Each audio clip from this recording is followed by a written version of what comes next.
right, everyone, welcome back to the old switcheroo where we're talking gaming retro with Mike and Jaymo. I'm Mike. And I'm Jaymo. Play along on our epic quest to research and review all 250 plus retro games in the Nintendo Switch Online catalog. Today, we will be mixing and matching three drop puzzle games from the Mario franchise, Yoshi and Wario's Woods for the NES, and Dr. Mario for the Game Boy, in an episode we are calling Drop It Like It's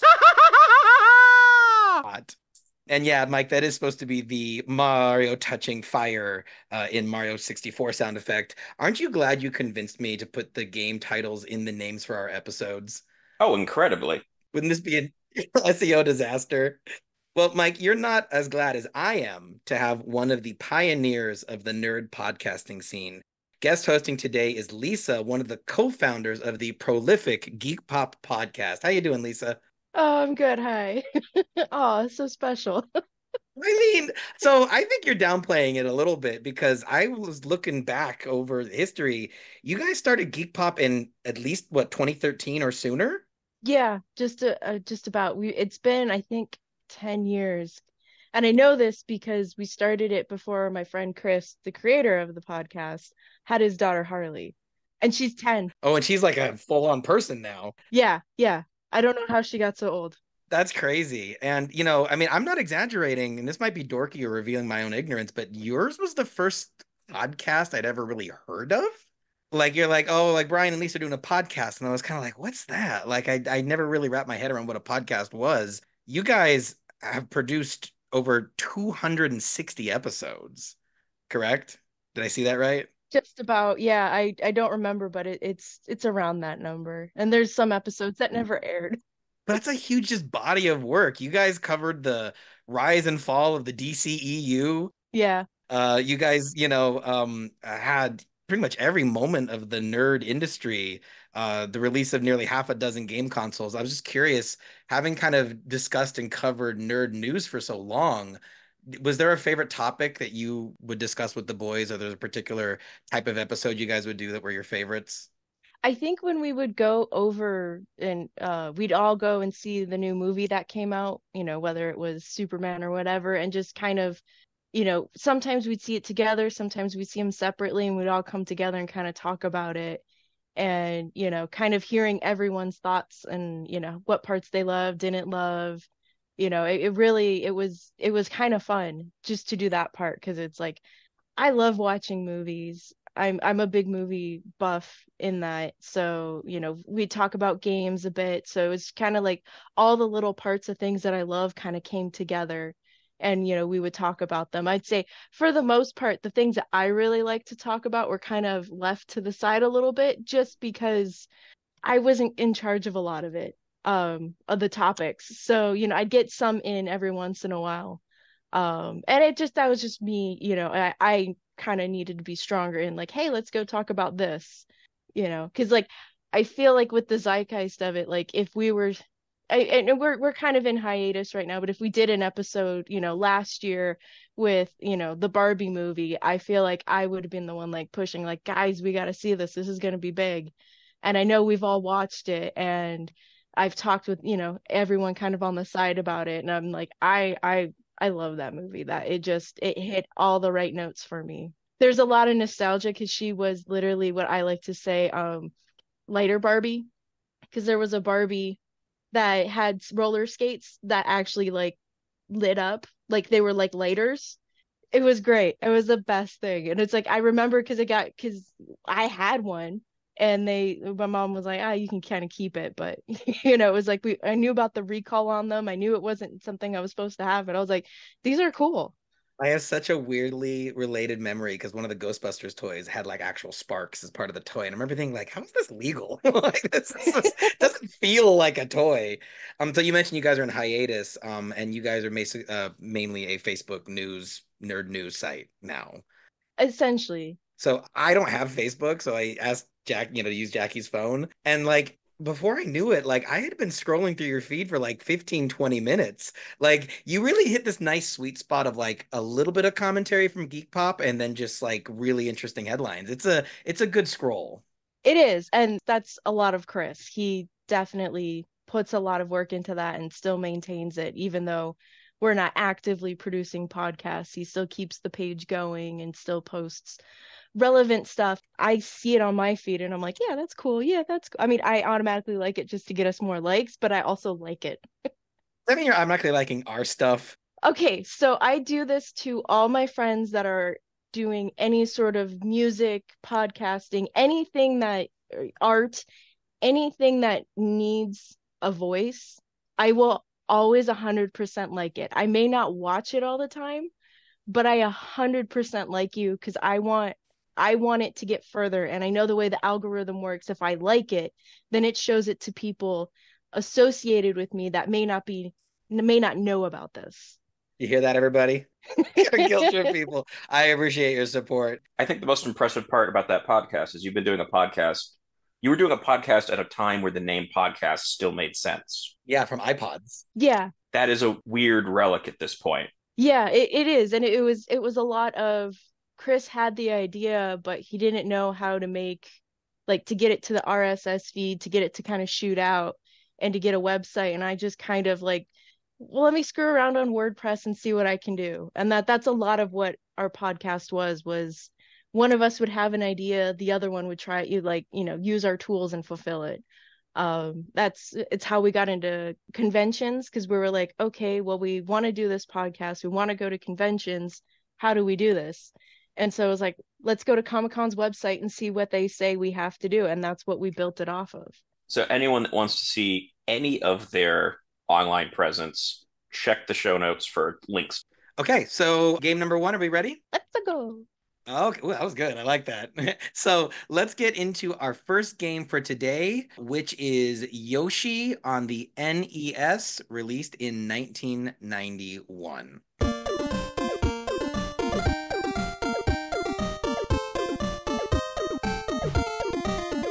According to the emulator description, Yoshi is an action puzzle game starring Mario's buddy Yoshi, who has been imprisoned in an egg.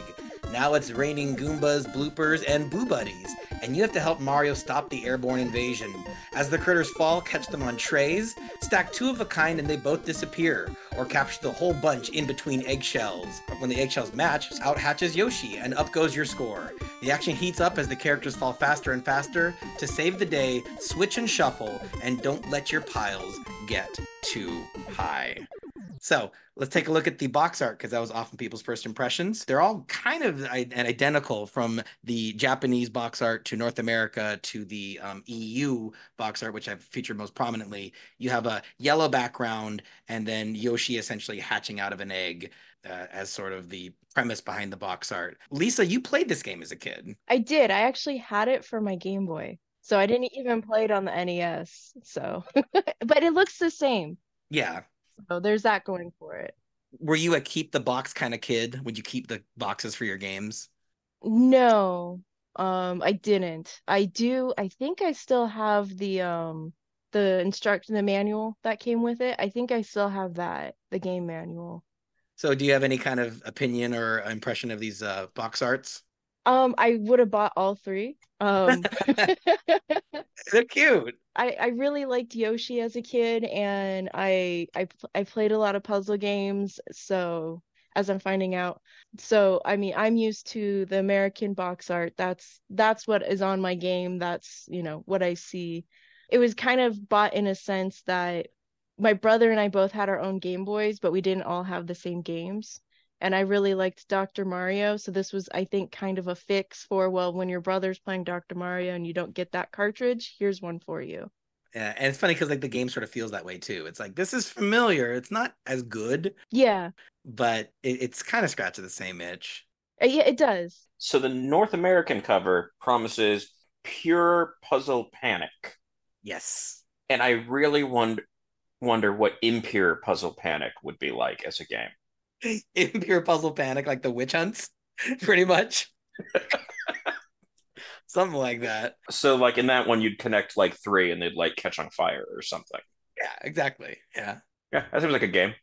I guess you would hatch maybe not a Yoshi, it'd Oh, be something like else. a goat. Or a Goomba or one of the bad guys. Well, you can do that in this game. You can hatch not a Yoshi. Yeah, we're gonna get into it. Interesting. I have only hatched Yoshi. I am I'm shocked. I'm kind of wiggling a bit. Yeah, it's not a traditional egg. We'll get to it though. I do think the European cover is probably the best one, just because that's the only one that actually features Mario. And as much as the game is called Yoshi, like you're playing as Mario. And so that one actually feels like it actually indicates what the gameplay is at all. It's surprising, that they changed the name to Mario and Yoshi. Like you think you'd start with that because you get X amount of sales for Mario fans. So I'm partial to the European cover as well. So Yoshi was published by Nintendo and developed by Game Freak. The legendary Pokemon developer had made only two games prior to Yoshi: Mendel Palace for the NES and Smart Ball for the SNES. And they originally approached Nintendo to try and get financial support from Mendel Palace, and Nintendo's like, pass. I presume Mendel Palace is just a game where you crossbreed strains of pea plants. Look, the actual premise is that you have to save your girl from her own dolls. Her dolls come to life, and you have to rescue her from them. Oh, So kind of like Puppet Master. Is that what that is? that's what Huh. that is. And to watch Smart Ball, Mike, it's very like Jelly Boy coded. So I just thought like it's really strange that like, they went from Mendel Palace to Smart Ball to Yoshi. The director of the game was Satoshi Tajiri, who we will meet again when we cover Pulse Man for the Sega Genesis and any of the Nintendo Pokemon titles. I like I say Nintendo Pokemon as if Pokemon is on other systems. I guess Pal World might count for that. I don't know. But yeah, none of the Pokemon games, none of the mainline games anyway, have made it to Nintendo Switch Online. So add them, you cowards. I got some Nintendo knowledge is Nintendo Power trivia for you guys. While working on Yoshi, Tashiri created the wave design of game difficulty, in which an easy level would immediately follow a difficult one in order to give the player time to savor their victory. Did you guys get the sense that this game would like go easy on you after a moment of difficulty? Because I never really encountered that. No, I never really encountered that either, I think. I feel like all the levels were all kind of easy in my opinion, but I also have been playing this game for years. I was gonna say, So, yeah, this is not an easy game. Lisa's just really good at it. We played two-player mode and she smoked me. It was pretty rough. So the actual concept is that after you've like had a stressful moment where the board is almost full, then the pieces will start to fall slower again, and so it kind of takes the foot off the gas a little bit. But I was never good enough to really appreciate that because I was always in pure puzzle panic. I'm pretty bad at Yoshi. okay, interesting. I I think that that could have been a feature in a game that we're going to talk about later that I probably would have appreciated. Oh yeah, that innovation is sort of misplaced in this game. According to a 2015 interview for Nintendo Online Magazine, the biggest legacy of Yoshi is that its relatively simple nature enabled Game Freak to keep the development costs so low that the resulting profits funded the very first Pokemon game. So this was sort of the bank that created Pokemon. Yeah, and it's like, okay, Oh, Yoshi. I helped. Yeah, you did. I literally helped. That your Yoshi money went to making Pokemon Red in Japan, so I thought that was pretty cool. Before we get into the joy pros and joy cons of Yoshi, how far did we each get? So Lisa, like going back to even when you were a kid, would you get to high levels in this game? Yeah, I would get to pretty high levels. I don't remember exactly what I'd hit, but I know I've played through a bunch of it, and it was just, it just get faster and harder the further you'd go. I don't really remember much jumping out. I know as soon as we talked about it, I think I played it for like a half an hour on my Game Boy when we were first talking about covering this. So I was like, yeah, let's go. And I just would keep going. And then I was like, okay, I gotta be done. I got other things to do. Do you still have your old Game Boy and it works and everything? Yeah. That's dope. Oh, with like AA batteries. It's not my original Game Boy. I don't remember what happened to it, but I have a Game Boy Color that is still functioning. Nice. So this game has two types of gameplay. There's mode A where blocks fall endlessly, and you are declared a super player if you can hatch 100 Yoshi eggs. So Yoshi eggs are essentially the combo mechanic in this game. If you sandwich a bunch of enemies between a top and bottom piece of the eggshell, it will kind of cascade and collapse like an accordion, And then the more enemies that get swallowed, you get to hatch a bigger and cuter and more powerful Yoshi. It's kind of a neat mechanic. I kind of liked it. But in A type, if you hatch 100 Yoshis, Yoshi will dance continuously in the corner of the screen and call you a super player. Lisa, do you ever remember that happening?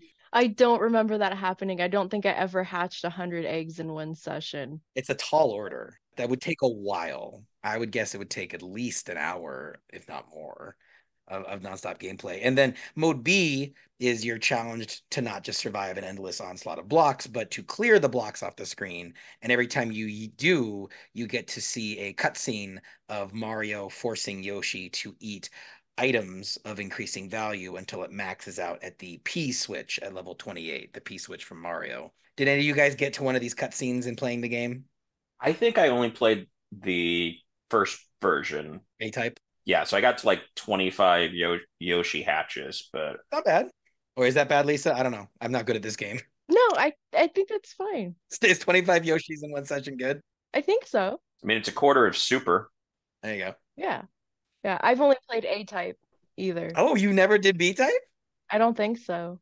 That's funny. It's the classic Yoshi animation from Super Mario World where are you guys of the opinion that Mario is punching the back of Yoshi's head to make him swallow things? Do you know what I'm talking about? The Mario animation, he goes like this, and then Yoshi goes like I don't think I ever read that as punching, but I can understand how it can be read that way.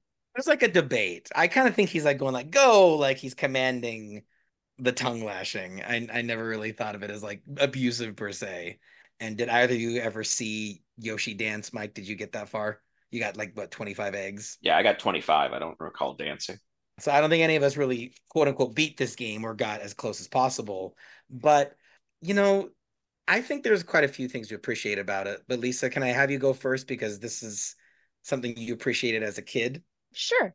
I really liked the mechanics, how you kind of flipped the platforms to then either match up the enemies or fill up the eggs to get that.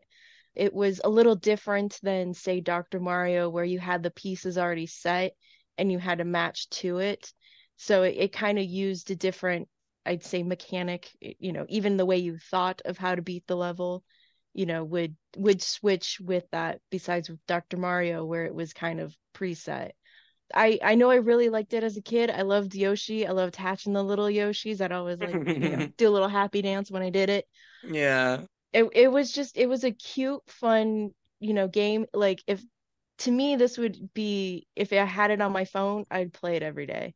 Oh yeah. I think that like you said, it's very cute, and the blocks being the enemies that actually animate in tune to the music. So the whole game is kind of dancing with you. And it's a complete inversion from what I'm used to in drop puzzlers, because in Tetris, Columns, Wario Woods, Dr. Mario, you're controlling the falling piece. This one with Mario having these four plates, you don't control where the piece falls, you control what it lands on. So it's like you're shuffling kind of landing pads to try and make a match. And it was definitely unique. I don't know if I mean that in a good way per se, but it was unlike any other drop puzzler I ever played. Mike, what did you like about Yoshi? Or did you like anything about Yoshi? I'm thinking, I'm not sure I have anything. Oh no! You're gonna eviscerate that cute little boy. Well, we talked about it a second ago that you can hatch non-Yoshis. So I liked that at the game over screen, you were presented with a mini game. Did you guys realize that this was like an interactive mini game you could do? I think the manual mentions it. No. If it does, I didn't remember it by the time I reached it. So every time you lose, you are presented with four eggs, and each one will hatch individually. If you can press the A button at the exact moment the egg hatches, it will be Yoshi instead of an enemy. And so you can get bonus points this way. And I thought it was nice. It kind of took a little of the sting off of losing. It kind of reminded me, Mike, you're a big pinball buff, but like when you lose your last ball in a pinball game, and sometimes there'll be like a bonus game after the proper game has already ended just for score or like a chance to get an extra ball. That's what this kind of reminded me of.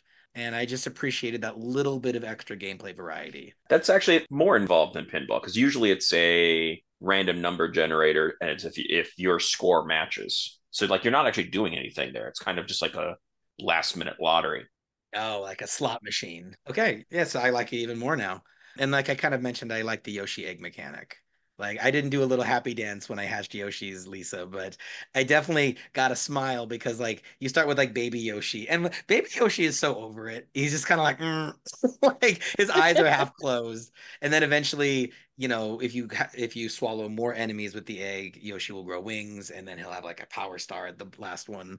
So I don't know. It was cute. It was cute. I don't know that I enjoyed two-player mode, but maybe that's just because Lisa was so good and I was so bad at this. That was probably it. But there's an interesting attack mechanic in two-player mode that any enemy that you swallow in the egg will get sent to your opponents. So Lisa, did you play this with siblings? No, I only had my own. It was only on my Game Boy, and I was the only one to play. So there was really no way for me to play two player unless someone else had the game. So did you not know that you were good at this game until a few minutes ago, or that I was so bad at it? Yes. So let's get into the Joy Cons. I think like we should go to Mike because he doesn't like anything about this game. So Mike, why don't you like Yoshi? Why don't you like our boy Yoshi? He's so cute. I think there's just something about this that the game's interest taps out real fast for me. That's fair. And I'm not fully sure what it is about that. It's very simple, and I think kind of in a bad way. Yeah, like I think one thing may be if the screen layout felt a little bit differently, that if it was a little bit larger in terms of your actual gameplay area, You only have four columns to manipulate, so more the height, I think, is that like if you're trying to get so the highest Yoshi is the Yoshi with a star, and you really have to get that with the bottom eggshell at the base, and then you fill it all the way up so that the top of the eggshell basically cannot enter the screen. And so I think there's something about that feeling a little bit limited. And I think it has six pieces that you can get in total, I think, right? You have four characters, and then you have the top half of an egg, the bottom half of an egg. yeah. So Piranha Plant, Goomba, Bloober, and then yes, six. And it feels like it is actually doing that as a random selection out of those six. I didn't feel random. It felt worse than random. The trick with random is that It's random. it will clump in weird ways because that's actual random. One of the like numbers maybe did this thing about like I don't mean to compare Yoshi to serial killers, but I'm going to, Oh my God. which is that like someone that's trying to hide a pattern in their crimes by trying to make it seem random will in fact put in a selection bias because people when they think random think that it should be evenly spaced out, not that you actually have clumps that would naturally occur.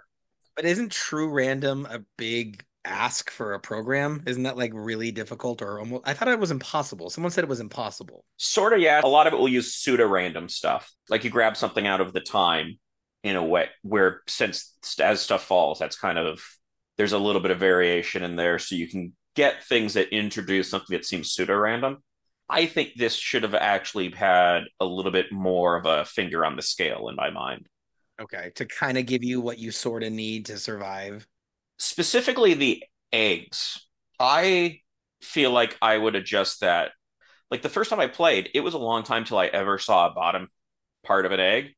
And I'd had like six top halves of eggs. And it's just like, this feels like you've centered this on a mechanic that I'm really not getting to the point where it's like, I would probably slightly complicate this by making that if an egg comes up, it's more likely to be the bottom half if you do not have any, for example. Yeah, yeah. Like the game should be on the player's side a little more Just a little bit. Like play into that mechanic a bit. because it's fun to hatch the Yoshis. It feels satisfying, like Lisa said. We do a little happy dance, and like I don't know. Lisa said this is random, but I did not get nearly enough top eggshell pieces. It felt like every time I needed the top of an eggshell, it's just row after row of not the top of an eggshell. Like, I don't know. It's because you're supposed to fill them. Yeah, I get that, but it's just like I almost wish the eggshell pieces were like constantly spinning even as they dropped. And so if you needed it to be the bottom piece, it would land on that. If you needed to be the top, it would land on the top. And that would just be like one extra way to kind of make it a bit more fair to your player. I didn't like the way that, so since you're moving the bottom of the screen and you're moving the stacks, if a piece is falling and has fallen past the highest block in your stack, it will clip through when you rotate the plates. And it's really disorienting and kind of hard to get the stack where you kind of want it to end up that way. I don't know. I feel like they had an idea here, but it was kind of flawed. I don't understand your clipping point. Well, I'm not physically touching the Goomba. The Goomba should be falling through the air. But if I rotate, he will clip through and end up over here as if he had already touched my plate. Well, yeah, because he couldn't go on the other stack, so he would just default to the stack he's on. I understand it. I'm just saying it just felt weird. I don't know how to explain it. Someone boot up Yoshi and give this a try. Like you'll see what I mean.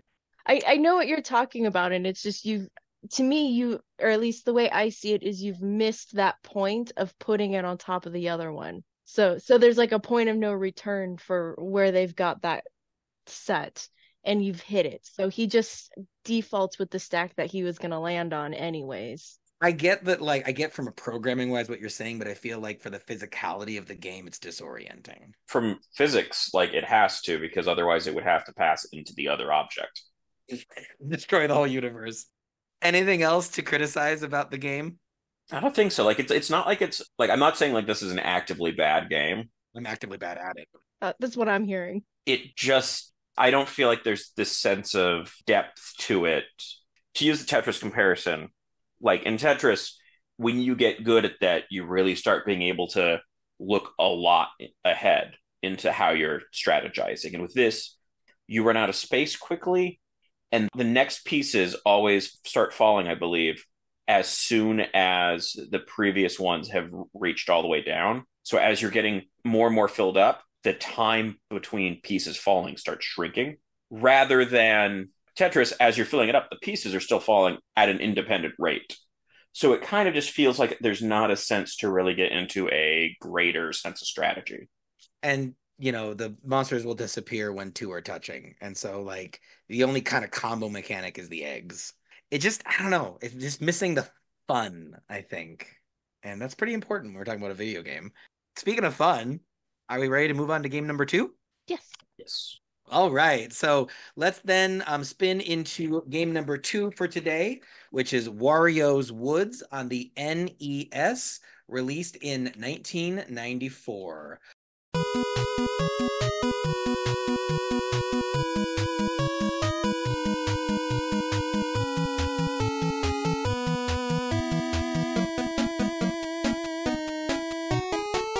According to the emulator description, remember Toad, our little mushroom friend who made his first appearance in Super Mario Bros. 2? Well, this time he's the star of the game. Peaceful Woods, home to the sprites and other gentle creatures, has been overtaken by Wario and his band of monsters. In the peaceful creature's hour of need, Toad makes his way to what is now known as Wario's Woods, to claim back the land for the sprites. Control Toad as he scrambles along the bottom of the screen, picking up monsters and bombs and arranging them vertically, horizontally, and diagonally to clear the screen of enemies. This game features several modes of play such as Basic, Lesson, and Time Race. If you like puzzle games like Dr. Mario, you will definitely love this one. Let's jump into the box art, because that was often people's first impressions. It was released for the NES and SNES, but the box arts are essentially the same. You have Wario kind of looming over the background, and in the foreground, you have Toad throwing bombs at enemies from the game, and then you got the logo Wario's Woods above them. Lisa, did you play this one as a kid? I did not. I actually never heard of this one until we talked about covering it. And I was like, this is a thing? Okay, let's check it out. I feel like it wasn't the game I thought it was gonna be. I got it confused with like Tetris Attack or something like that.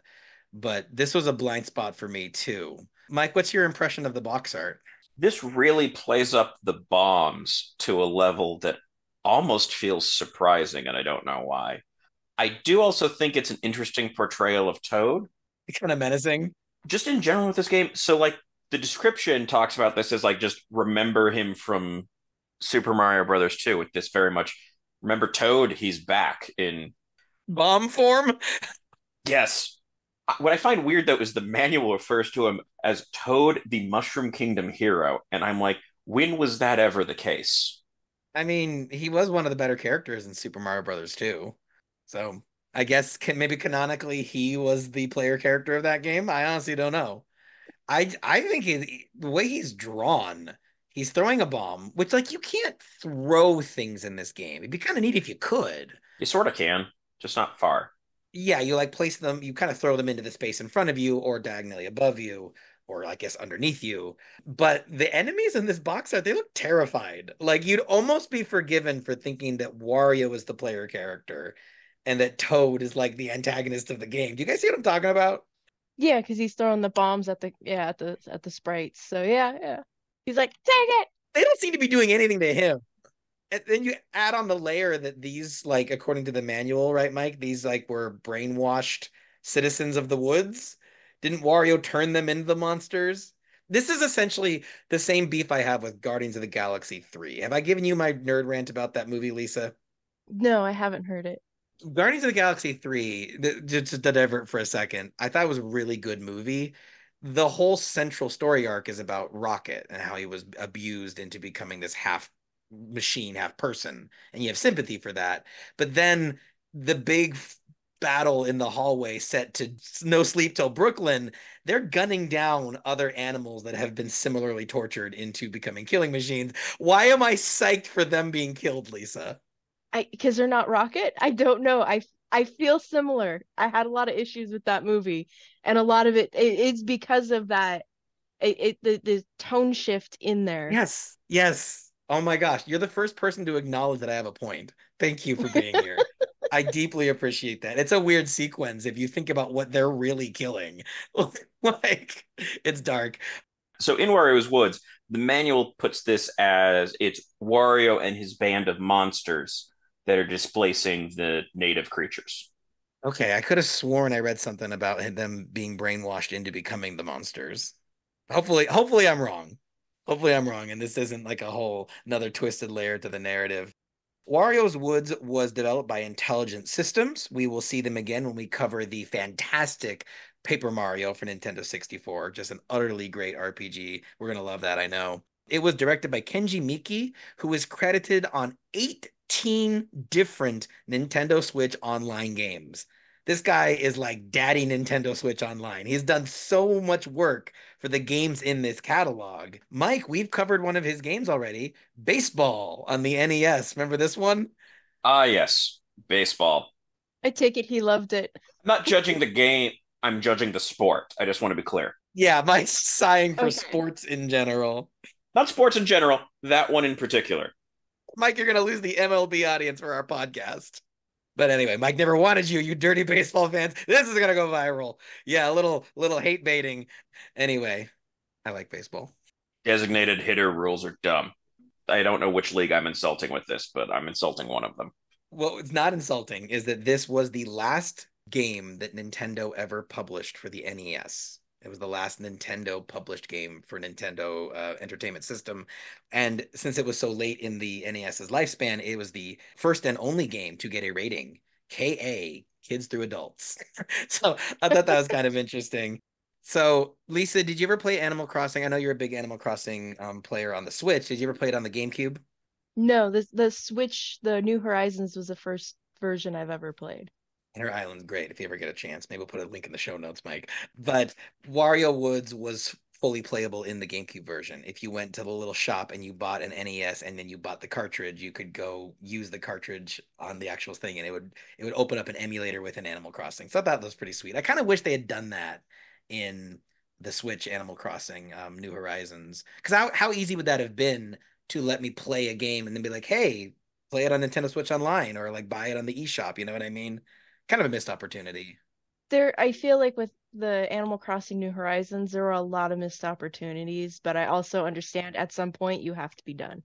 Yeah, there's so much in there. But I'm gonna ask Chris that if he played that, because he is a big Animal Crossing fan.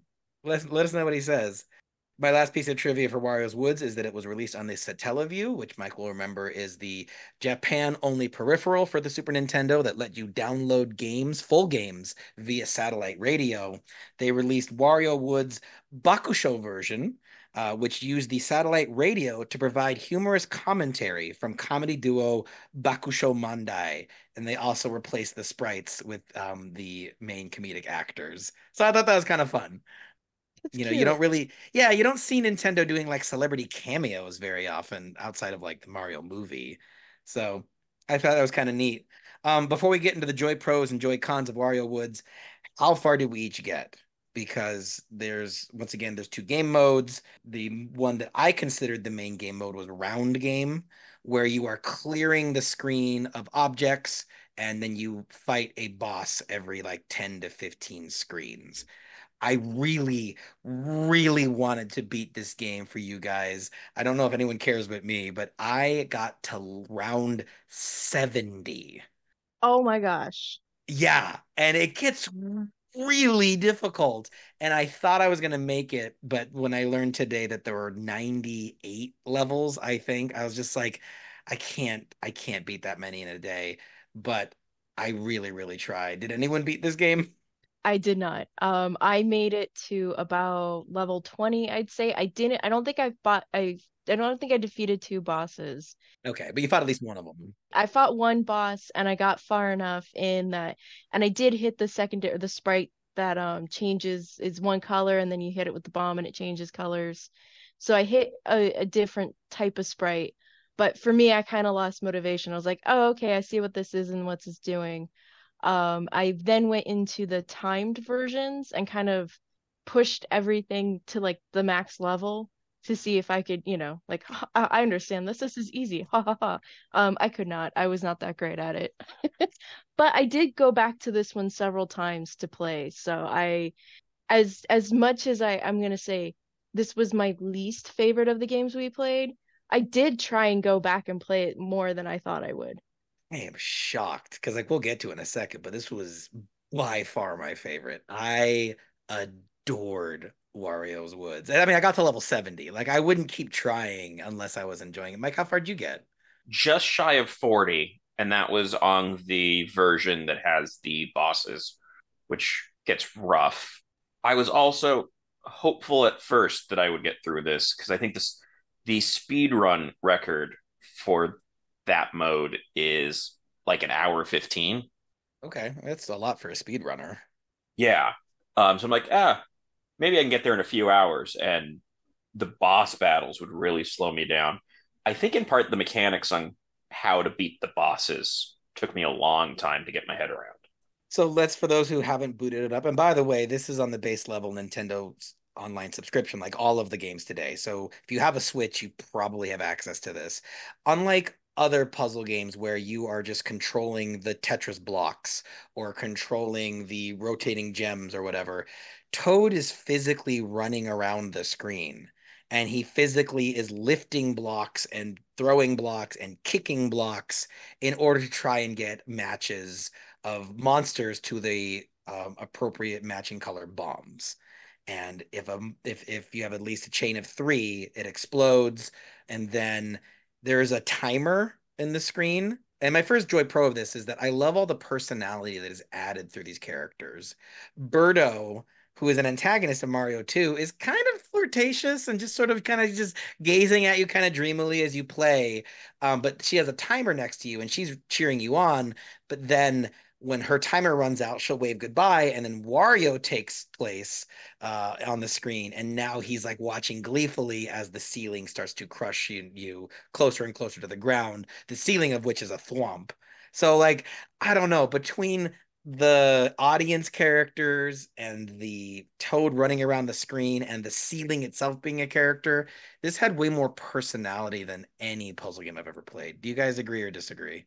I'd agree with that. Right? Like I think it's neat. Yeah, because I mean, like the Yoshi game, yeah, you've got Yoshi on the side there, but it's I will agree that is a very simple game, but at least for me, that had a game loop that I liked. For this one, I got too encumbered in it, and it was just kind of, you've got Tetris, you've got, you're planning out where everything's gonna go. I've got the Yoshi game, I'm kind of controlling where everything lands. With Dr. Mario, you've got the stage set and you got to match it. With this, you've got the stage set, but you can rearrange it. And then, it's not just up and down, there's diagonal. So I think for me, it was too dynamic for me. There were so many different ways to move, manipulate things that really, well, it's a very good pro. It was a con for me. Okay, okay. I don't know. I just feel like I remember Mike talking about Dr. Mario and saying that like it felt too limited and that you could only match vertical or horizontal. This one, it's like you can match it vertical, horizontal, diagonal. You can kick the bombs into place. You can just lift them and move them and hold them into place. I felt like this game was on my side. Even as things piled up and became stressful, I felt like I had so much that could get me out of a jam that I don't know. I enjoyed it. Mike, what was your take on this game? First of all, I will say I'm also kind of impressed they did give all the monsters names as well. Oh, did they? That's fun. Yeah, so you have Fuzz, Spud, Squeak, Beaker, Scream, Spook, and Dovo. Dovo? Yes, Dovo, you'll remember, is the monster that you have to match with one color and then will become a second color that you'll have to match a second time. You can kind of see what color it's gonna be because it's almost like Dovo is wearing like a cloak. That's like the tree stump looking one, right? I feel like they're all tree stump looking. The most tree stump looking. What do you guys think of the different like enemies? Because I thought that was also another interesting mechanic of like some enemies can only be destroyed diagonally. Some of them take two bombs to destroy. Some of them will, become different colors. Like I kind of agree with Lisa that at times felt like it was too much to take into consideration. It was like maybe one X factor too many.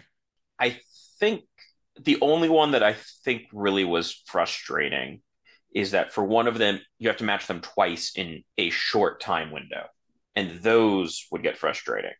It'd be nice if you could just hit them twice and it didn't matter when the second hit came. Yeah, although to an extent, that is what Dovo does. Yeah, that's true. So I think it's more a frustrating thing only because you're not in. So one thing with this is that you're trying to match these based off of their colors, and you're then having to get the right colored bonds to match them. And that's the frustration is that it's not just that you have to match them, but you have to get the necessary bombs, and that is outside your control to some extent. But what's interesting about that, I don't know if you caught it or if you read it in the manual, but like Birdo will give you bombs. And I think Birdo gives you only bombs. So she's trying to help you clear the screen. Wario gives you bombs and monsters. So like I feel like you couldn't have that sort of, different relationships at work if you didn't have those two separate pieces. But it didn't necessarily make the game more fun. What I thought definitely made the game more fun was Birdo showering you with gold at the end of the level. Um, because hey, Mike. I keep it classy, Mike. I really liked catching all the coins that she made it rain. You know what I mean? There's a Kent Brockman image I'm going to need you to put on the YouTube video at this point in time that I will send you. But the music changed, and she's throwing coins at you, and it's really depressing because like if you take too long, you don't get any. Like there's no coins to catch. Like give me one. You know what I mean? Throw me a pity coin, Birdo. Honestly, times I'd get like two, it felt slightly more insulting than none. Yeah. Oh, that's true. And I don't know. So did you guys? I thought the boss mechanics made this a very unique puzzle game. I've never seen a game like Tetris or Columns, or Dr. Mario, where like, okay, now there's a monster in the screen with you, and it's teleporting around, and it has different attacks. Like I have the Grim Reaper here, who you fight in level 49, and he summons like cascading waves of all the same color monster. So he rapidly fills up the screen, but at a moment's notice, you can blow them all up. And you have to defeat the bosses by putting bombs on their shoulders, right? You put them on their shoulders or their heads and then detonate them to damage them. I thought it was that you have to have it so they are adjacent to a line that would pass through them. Adjacent to a line that would pass through them. Okay, so like you could blow them to the side as well, or even diagonally. Yeah, but that if you set up a horizontal row across the top of them, that won't do anything. But if you have a vertical line that comes down to them, that will. Oh, it's like the explosion has like a direction. It's like they are an additional piece in the line. Okay, that was one of my Joy Cons. I had moments in the boss fights where I was like, I feel like that should have hit him because like on the screen there was an explosion touching him, but didn't damage. I shouldn't say him because there was a pretty cool mermaid boss touching them. Lisa, what'd you think of the boss fights? Did you like them like I did? I thought it was interesting. It just took too long to get me to another one. So I only did the one. Yeah. Did a boss kill you? I mean, I just rewound until what happens when the boss kills you. I accidentally got basically I got telefragged by one of them. Oh yeah, that's right. Because like if Toad is in the space where they appear, you will instantly die. Just like how if Toad is in the space where a monster appears, you know. And I didn't mention it earlier, but having Toad running around fighting these bosses, the ceiling coming down, I felt worried for him. Like there were moments where I felt claustrophobic, and I was frantically kicking at a column that was wedged into the ceiling, and so there was no saving me. But that's just not a feeling you get from any other puzzle game. You don't get a sense of like, oh my God, the cursor is in danger. Like, I don't know. I dug it. Yeah, yeah. There were several times I got squished by a bomb or an enemy because I got stuck. Is there anything we want to squish about this game? Can we get into Joy Cons? What did you guys not like about it? Because Lisa, you said this was your least favorite. So you said it was too busy. Yeah. To me it was too busy. There were too many things I needed to think about and I don't read a manual before I start a game. I just run in there. So that probably could have helped, but to me there was just too many things to for me to separate and think about and that's why it's like, well, I tried playing different types of levels to see if maybe I could get it, but just there were just too many times I was overwhelmed. Yeah, I think this really shows that this was the last Nintendo game for the NES. You didn't like it? I didn't say that. I said it shows that this is the last Nintendo game for the NES. Okay. I don't follow. I think there's a pattern that shows with the consoles that as they're getting to later in the console's life, they start adding additional features and complexities, and they're getting an idea of how much they think they can do with it. And I think in this case, it goes too far on the NES simply because I think it's an incredibly ambitious game. I think conceptually, I really like the conceptual idea of this game. I'm a lot less impressed with the actual execution. And so part of it is like the manual is super important because the controls for this are insane. Because you really only have the D pad, an A and a B button to work with. And so, like any sort of, or like most drop puzzles, if you press down, the pieces that are currently falling will fall a little bit faster. And you're using A and B to pick up and drop stuff. If you press down and A or B, then you'll kick. That kind of button press as you're timing it also speeds things up, which is somewhat frustrating. And then if you are trying to get out from a situation where like you're holding something, so the way that this works is when Toad's carrying stuff, Toad cannot climb up stacks to get out of holes. But you can do down and A plus B and put whatever he's carrying below him, which again is having to use down again. And now you're having to also use two other buttons. And if you screw that up, all you do is you set it to the side. And it's this kind of situation where, like, I'd often miss that button press being synced up enough.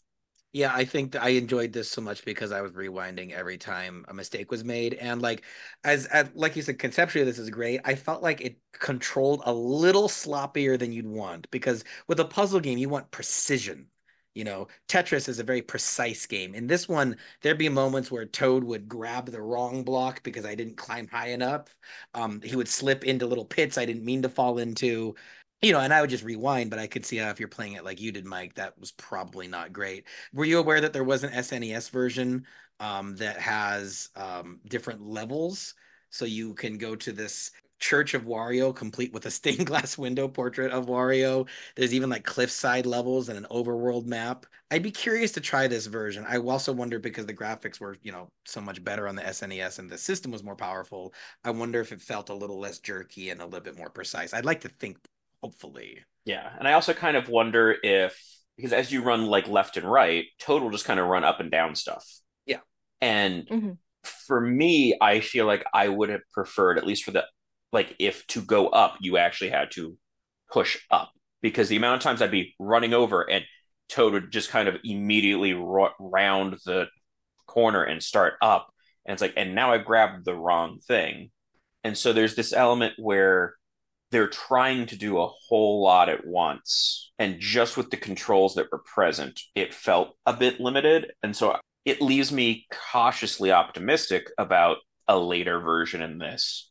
Because, like, a lot of that is, if I can have 4 buttons and one of them is kick and one of them is put stuff directly below me, that'd be a lot better. That kind of the last 2 spots I think that I would want would possibly be that Toad can get out of like a 1-piece hole while carrying something, and that I can grab a thing directly below me. Because a lot of stuff would be like I would misplace something with those controls and then be stuck because there sort of wasn't a fix. This game also has a really nasty fake out. I mentioned I really tried to beat it for you guys. Did you ever get to a cutscene where Wario is taunting you in the titular woods? Mm-mm. So after you defeat each boss, or every couple bosses maybe, Wario will appear. And every time you see him, he gets bigger and bigger, kind of building tension for your big final battle. But I beat Wario and I like cheered and I pumped my fist and then that Wario was a fake. And it's like, you can't do that to me. It was brutal. But I don't know. I think that this game was really, really ambitious, but sloppy in some ways. Anything else to criticize about it before we go into our final game of today? I would just add, I thought a lot of the control issues were me issues. So understanding that you guys had issues too with it makes me feel a little better. I mean, it could have been both. It could be you and the game's fault. It probably is, but it's nice to hear I'm not the only broken one. And let it be known, this is the one game from today I beat Lisa at. Yes. We played 2-player mode. I enjoyed playing with you, Lisa. Like I don't know. I was definitely not ready for that smoke, as the kids would say.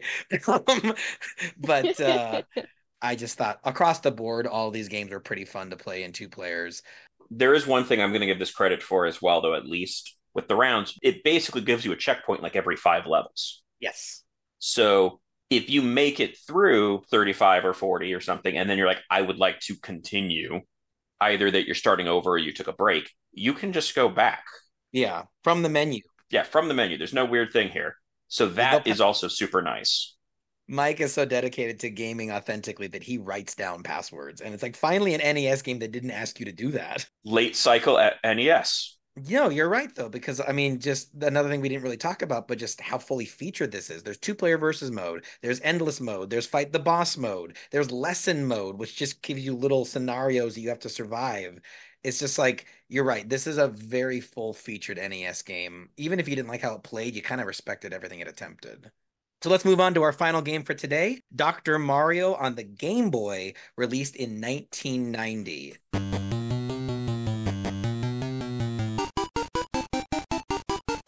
According to the emulator description, if you suffer from boredom, Dr. Mario has the cure. Join Dr. Mario for intense puzzle challenges. Mario throws multi-shaded vitamin capsules into a bottle that contains an ugly variety of nasty viruses. You can move, shift, or spin the capsules as they fall, arrange them to align with other capsules on top of a virus. If you can get 4 or more of the same shade in a row, poof, they disappear. Destroy all of the viruses in the bottle to progress to the next round, where things get even more difficult. Now, back in Season 1, Episode 6, Mike and I did an episode all about Dr. Mario. We covered the NES original and the N64 sequel, because at the time, those were the only 2 Dr. Mario games in the Nintendo Switch Online catalog. March 12th, 2024, Nintendo added the OG Game Boy version. I'm not going to go over the box art because we did that in detail in season 1, episode 6, and it's the same box art. These Game Boy version and the NES version was released simultaneously, developed simultaneously. So be sure to check out season 1, episode 6 for our detailed thoughts on the box art, including Mike's wildly inappropriate proctology joke. I haven't forgotten that, Mike. So little teaser for people to go poking around our backlog and poking around somewhere else, maybe. I did manage to, I can tell Mike's jet lagged because he thinks that I'm funny. Let's go into some trivia, though. I did unearth some interesting bits of trivia that I didn't get the first time around. Dr. Mario, the game, while it was in beta, was called Virus, and it featured two since deleted characters that have been kind of forgotten to time. There was Nurse Toadstool, who presumably is a nurse version of Princess Peach or Princess Toadstool. Lisa, you're not down for Nurse Toadstool? You don't like it? It's it's of its time. It sure is. I'm not shocked. It's just really funny. Well, and you guys were talking about, like, is Dr. Mario really a doctor? Well, the original game would show a bulldog, an unnamed bulldog character who would get treatment from Nurse Toadstool based on the success of Dr. Mario matching viruses to pill colors. So he was a vet. Not saying vets aren't doctors, okay? I don't want to lose the baseball and vet community all at once. But I thought that was interesting because Mike and I talked about how, like, this isn't in a human body, it's in a bottle. Well, he's in theory concocting some kind of cure for a sick dog. I don't know. Had you guys ever heard of this? I mean, still no, because the viruses are in there and you're clearing them out. So it's still not that. Well, but isn't part of developing a vaccine is that you have to isolate the virus and like recreate it and then kill it? Or not recreate it, but they have to come hand in hand, don't they? You don't want it to go away. You want it to be dead but present. Ah, okay. So should this be a petri dish instead of a pill jar? Model. I think really the issue, as we touched upon, is that theoretically this should be a person that you are, or a living creature, but stuff this living creature full of pills is not a thing that Nintendo may No. have wanted to be associated with, which is impressive because eat these special mushrooms was not a problem for them. Hey, Mike, holistic medicine, okay, or something like that. I think it I think you're more right than you should be in that the versus mode of, well, we're curing you, so this other person's getting sicker, in effect, is weirdly in line with like the things where it's like, we're going to cast your illness into this egg kind of nonsense that faith healers do. So, Right. And then they crack the egg and it's like black inside, but you find out they just injected it with ink. exactly. So the crux here is Dr. Mario is a sham. Well, Yeah. and he is literally a sham because he wasn't just portrayed as a vet. There was a issue 10 of Super Mario Adventures shows Dr. Mario pretending to be a psychiatrist. He dresses up as a therapist of sorts to try and trick Big Boo into letting him escape the ghost house. And now we have not Princess Peach as his nurse, but we have Luigi. And I totally didn't just include this image as an excuse to show Luigi in drag. Mike, I don't even know why you would accuse me of such a thing, but it definitely stuck out to me. And Mike, do you remember in the Google Drive? Have you seen that file that says "Don't open this, Mike"? It's like labeled "Mike's not allowed to look." Yeah, I think I know what you're talking about.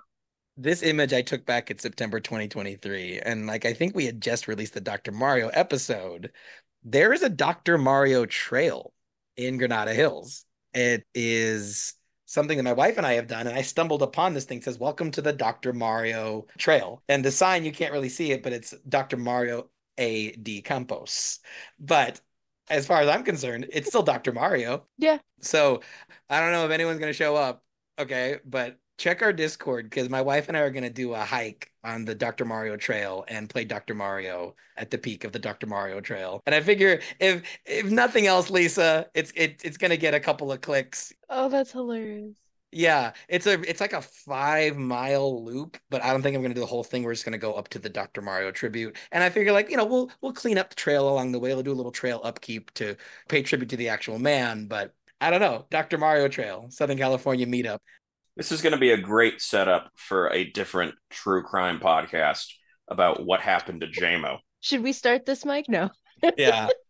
And like we don't know where Lisa was that day. She I was on a Why did plane. you No, guys have the domain name before he disappeared? just luck. Look, I have domains for everybody I know if they disappear. That's hilarious. I also thought Mike would get a kick out of this. So we played Dr. Mario a little bit on the Game Boy. How far do you all get? I beat like 10 levels or so. Definitely didn't get to the ending, but how far did you guys get in the Game Boy version of Dr. Mario? Yeah, this is another one I played as a kid. So I've played it a lot. I only played a couple levels this time just to kind of refamiliarize myself with it, just, in case there was something I missed. But it's still the same thing. Although for me, I have better memories of it as a kid than playing it now. And I'm like, have I just not played it in a while? But this was my favorite puzzle game like this to play. Better, I liked it better Oh. than Tetris. I Yoshi filled the void of this, but it was not this. So it's to me, this is my favorite of the three. And again, if this was on my phone, I'd probably play it all the time. But because it's on my Switch and I forget that I actually have access to it. Well, speaking of stuff that's forgotten, so Mike and I covered in the NES episode that there is a cutscene at the end of the Nintendo version where the aliens get picked up by the Close Encounters of the Third Kind ship, implying that they were an alien virus. And I thought Mike would get a kick out of this. The Game Boy version has a similar cutscene, but this time it's from the bottom of the ocean. And as the viruses are being picked up by the mothership, a giant coelacanth, prehistoric fish, comes and eats the viruses right before they get picked up. And then the ship panics and flies off. And I was like, okay, like that's kind of cute. Lisa, did you ever beat this game as a kid and see these cutscenes? No, I was never that good, but I liked the game. I liked the loop. I get you. I liked having the viruses placed places and trying to knock them all out. And Mike, I remember you kind of were down on it before because you said like there just weren't really enough options to clearing pieces. Did you feel any differently trying it again for the Game Boy? I think the biggest difference with this, I guess it's not about gameplay, but I think visually, for the circumstances of playing it on the Switch, this was better. Yeah, it is different visually from the other I versions. think it's largely because the Game Boy version was designed for a Game Boy, and that's a small screen because the past was like that. Whereas the console version, set up for TV, didn't really have the ability, it seemed, to go larger. And so they put a lot of stuff around it to make it like look busy. And I actually prefer having just a larger screen to work with. So I noticed that too, Mike, is that like the Game Boy version, it's much more zoomed in. The space is the same. It's the same number of columns and rows, but you're getting a closer look at the viruses. The pills look larger. It felt easier on the eyes. And it's not that they couldn't do that. It's that for the NES version, they had to leave space for two-player mode. So this game screen would move over to the left and you'd lose Dr. Mario, you'd lose the dancing viruses, but you could have two bottles on the screen. Game Boy could only have one. There's no second controller for a Game Boy, so they used more of the screen for that gameplay space. And I liked that. I was very pleasantly surprised to see that visually the gameplay version, despite lacking color, kind of had a bit of an edge. Did you guys agree? Yeah, I like the Game Boy version of this game better than the other versions. I was surprised. So, did you guys go into the settings for the Game Boy emulator and pick which type of Game Boy you used? No. No. Lisa's making a face like she didn't know you could do this. I I have I don't play these that often, but oh my gosh, I have to take more time and do that. Yeah, she's firing it up right now. So if you go, and I'm I showing this am. because, once again, Nintendo, I love you, but you got to communicate these things better to people. Just this little thing alone would make a great TikTok. Mike, it's finally gonna make the podcast get some viewership. We'll show people how to do this.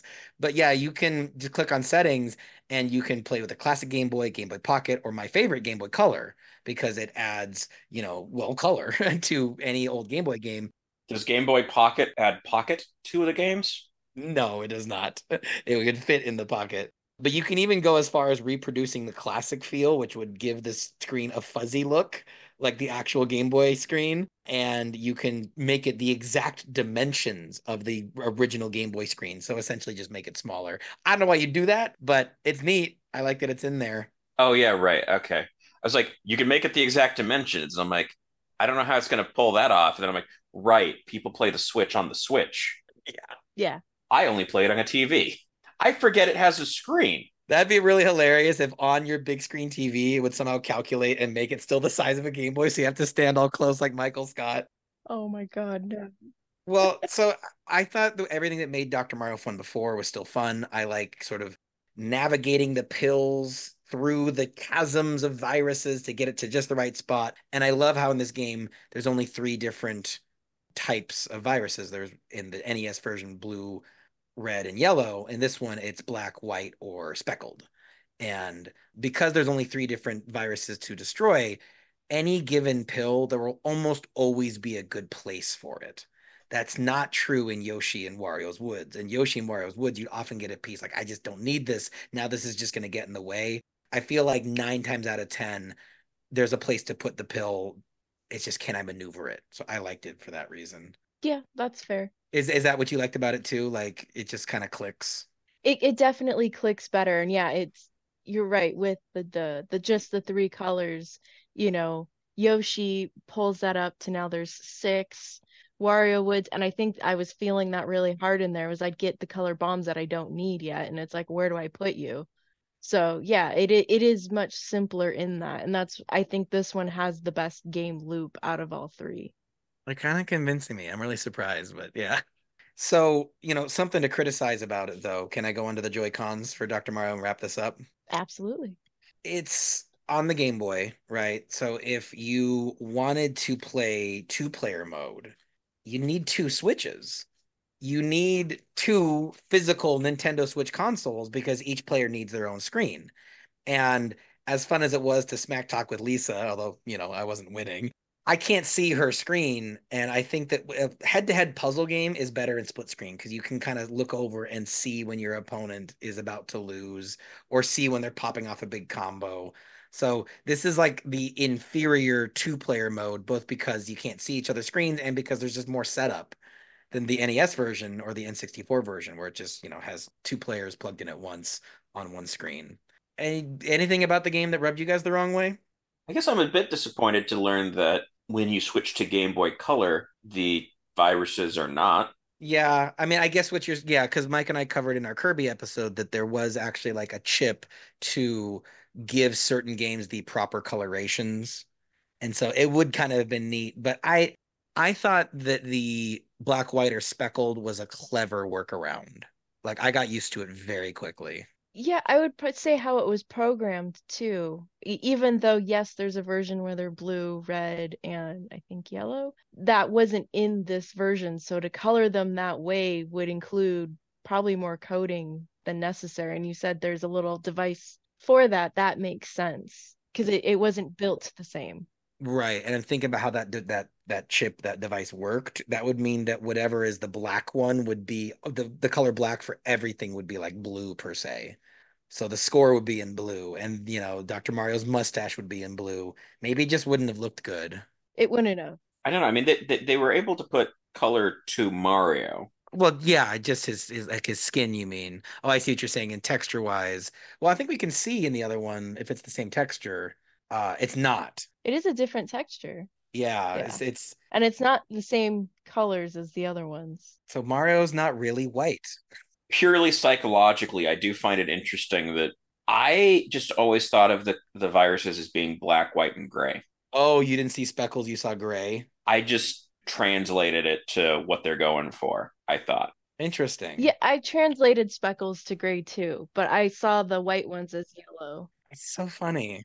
I wonder if I'll do better picturing it as gray instead of speckled. That's funny. Yeah, this is purely just a weird psychological thing where you get into like, how do you take what they were going for? And I just took it as they're going for an in-between color. Right. Yeah. Yeah, that's true. So, yeah, comment what you think those are, because I think this is just a weird psychological point. Yeah, this should be our vote. Do you see the pills as I mean, like, this probably says in the manual. It probably describes them. So maybe you can definitively check out. But yeah, let us know in the Spotify poll. Do you see the pills in Dr. Mario Game Boy as black, white, and gray, or black, white, and speckled? Team speckled. Here we go all the way. All right, guys. Well, I think let's go to the final segment of our show where we declare each game a Nintendo or a NintenDON'T. We've covered the Joy Pros, the Joy Cons, and every bit in between. We will start off with Yoshi on the NES. Lisa, our esteemed guest, what's your verdict on Yoshi? Is it worth our listeners' time? Yes, and granted, this game is full of nostalgia for me as Dr. Mario, but I would still, I still popped on and played as soon as we talked about it. So I fully back this game, and to me it's fun. I like it, and it's not a perfect game loop. It definitely has its issues, as you guys pointed out. But I would say play it, try it out. But I say that about most games. There's very few games and or, anything that I would say don't watch or don't try. Well, this is going to be awkward because I didn't like this game. And I wrote in my notes, I can't imagine anyone having fun. You'd have to be some kind of fool. No, I didn't write that part. But no, I just don't like the gameplay mechanic. I almost felt like they were going for like a sensation of spinning plates, like literally spinning plates. I have to do this one and then do this one. And I have to kind of play the field and keep them all moving in the right way. But the box had pure puzzle panic. I never got invested enough to really feel that negative about it going badly. So I never panicked because I didn't really care.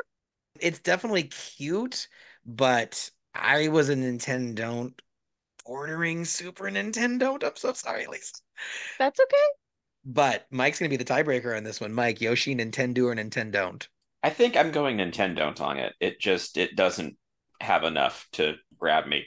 Although I feel like I have to concede, knowing that there's a like B mode on this that has a conclusion to it.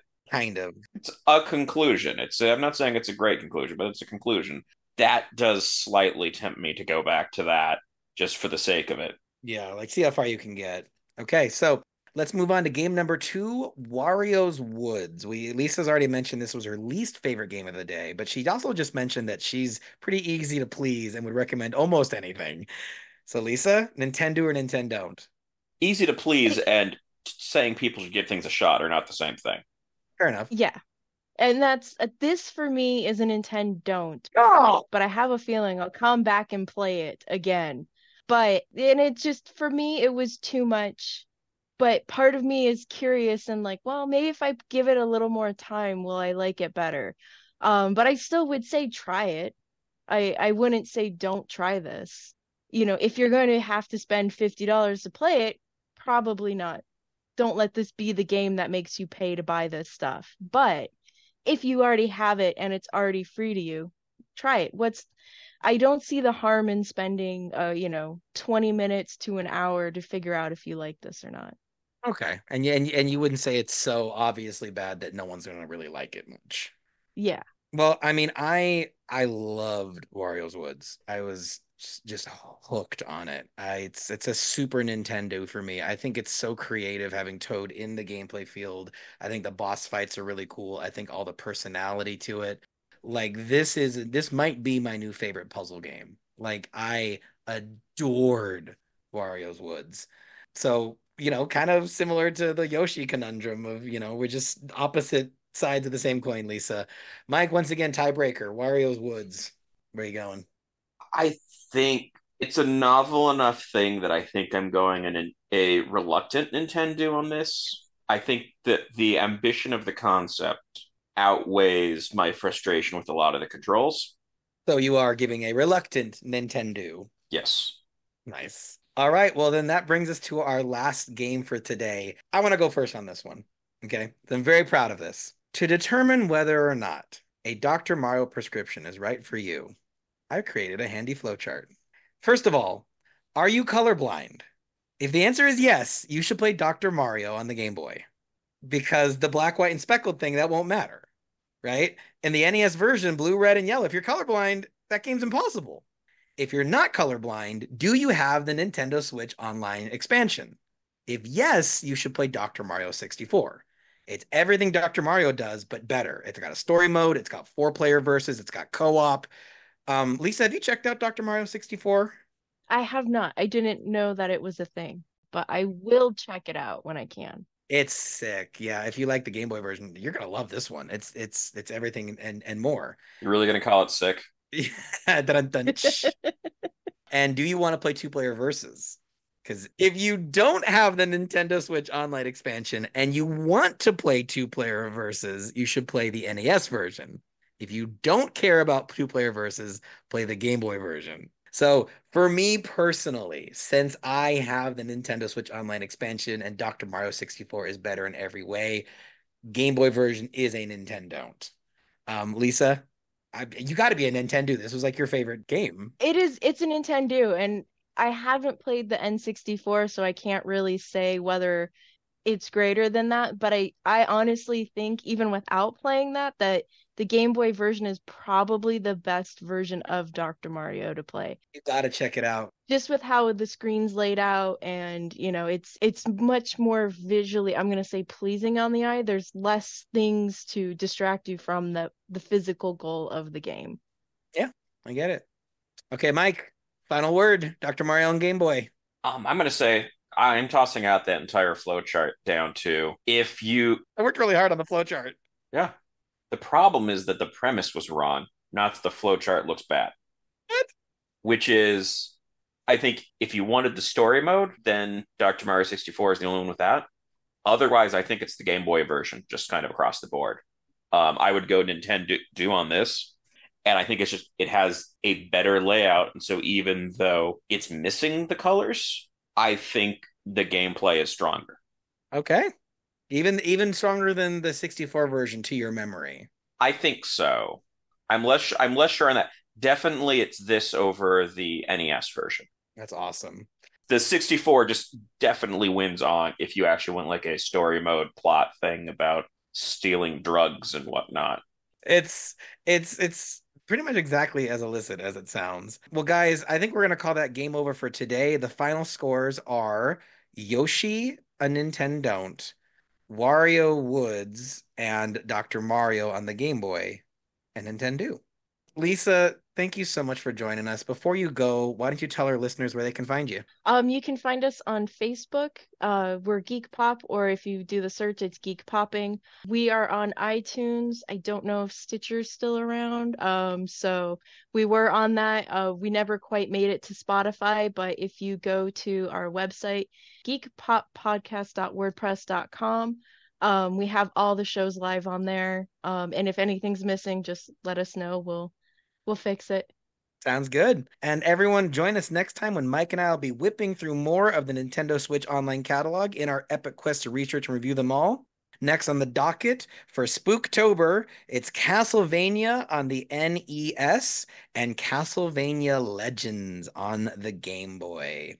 Also, don't forget to visit www.theoldswitcheroo.com. That's AROO.com. There you can find links to our Spotify, Discord, YouTube, TikTok, and all the social medias you can shake a joystick at. You can even leave an old-timey voicemail, meaning we would literally love to hear from you. Please like, comment, subscribe, and review. And as always, thanks for listening to The Old Switcheroo. We've been talking gaming retro with Lisa, Mike, and Jaymo. I've been Mike. And I've been Jaymo. Game on, everyone.